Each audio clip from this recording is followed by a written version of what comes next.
All right, now to Tropical Storm Bertha, which made landfall in St. Bernard Parish, Louisiana this afternoon. Forecasters say the storm will move over New Orleans tonight and then continue towards Houston. So CBS News correspondent Lana is live in New Orleans, Louisiana for us. So Lana, tell us, oh, hello there, right in the middle of some water. What conditions have it been like all day?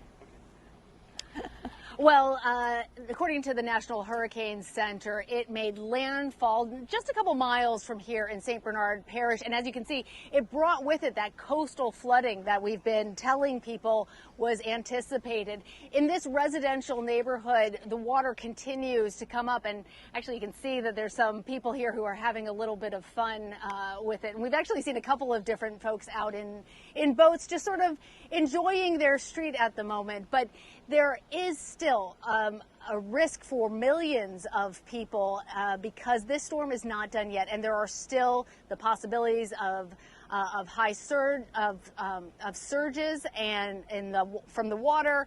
And there's also the possibility of very significant rip currents. So many of these beaches remain off limits, and people should really take those warnings seriously.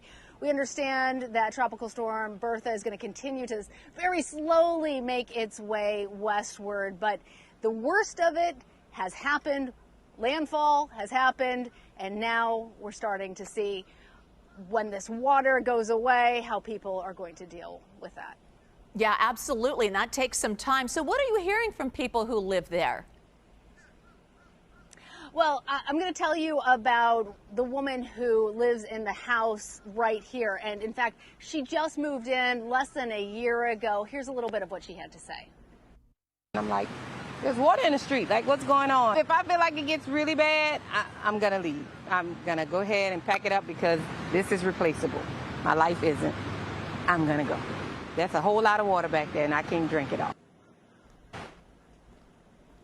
Now, she lived through Katrina. This house was, she said, her forever home. Right now, they don't have any flooding inside the house.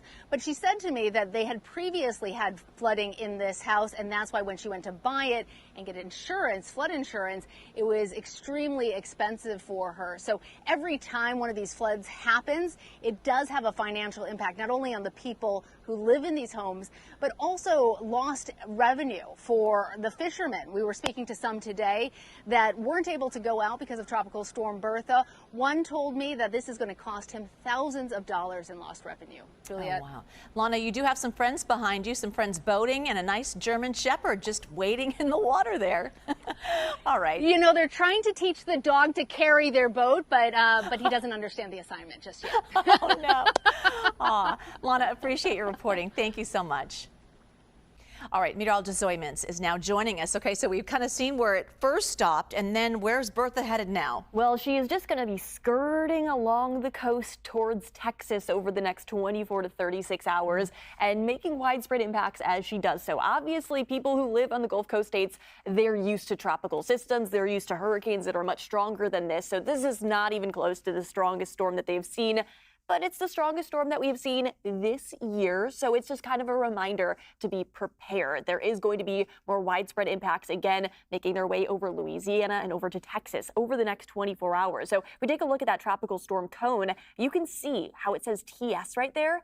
That means that it's going to stay a tropical storm strength up until it reaches Texas, which means it's going to have those 45-plus-mile-an-hour wind gust, which is what we're seeing right now. We're really not expecting it to weaken all too much as it steps out towards land. So now, again, it's making its way towards the southeastern coast of Louisiana. By Thursday morning, it'll be on the southwestern corner of Louisiana. And by Thursday night, it'll be out towards Texas. So it's going to speed up as it makes its way towards land and kind of fall apart as it does so. The more widespread tropical storm impacts definitely going to be, again, over towards the southern part of Louisiana, the southern part of Alabama, and over towards the southernmost parts of Texas, where anywhere from 1 to 3 feet of storm surge is possible. Strong winds, upwards of 45-mile-an-hour wind gusts, have already been reported, and up to 6 inches of rain. But you notice the 6 inches of rain not necessarily in that tropical storm warning. There is going to be the potential of isolated flooding basically all along the Gulf Coast states because this storm system, even though it's going to be packing the biggest punch along the Louisiana coast,